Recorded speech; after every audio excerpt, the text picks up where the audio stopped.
د وروسته پاتو خلکو قومونو پېژنګلو دا وي چې دی په خپلو منځو کې تل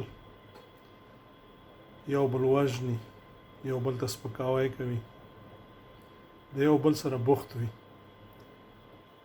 او دښمن دپاره ما تل ویلي چې لکه ګیدړان. که موږ او تاسو وګورو هغه څوک چې زما په ژبه پوهېږي، موږ د خپل رور، د خپل تره زوی، د خپل عزیز دپاره داسې یو لکه زمری. خو مازې چې د بل خوا نه یو دښمن په موږ او تاسې باندې راشي، بیا د ګیدړ په څېر د کوټې هغه کونج ته ځان رسوو. او د ټولو نه غټه بدبختي بیا دا ده چې ما په خپله چې ولیدل چې زه یې ګورم زما په کورنۍ کې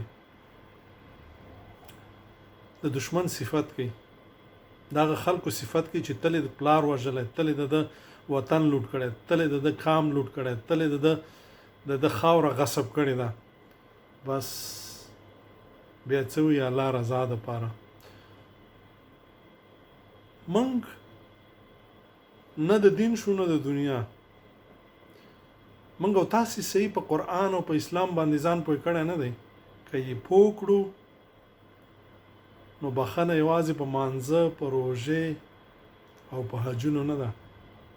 تر څو پورې چې په تا کې ننګ نه وي، تر څو چې ته په هغه څه باندې سر ورنه کې، تر څو چې ته دښمن ته لاس وانه چوې په هغه څه باندې چې خدای پاک په تا باندې د هغې دفاع فرض کړې ده، هغه نه پوهېږو.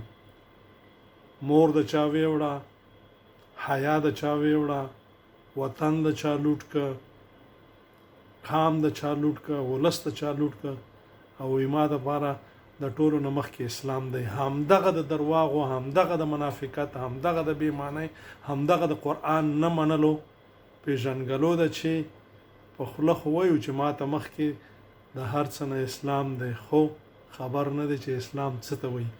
اسلام ماته د مور پلار، اسلام ماته د خور ترور، اسلام ماته د خپل، اسلام ماته د قام، اسلام ماته د عزیز، اسلام ماته د خپلې خاورې دفاع په ما باندې داسې فرض کړې ده څنګه چې مونځ دی.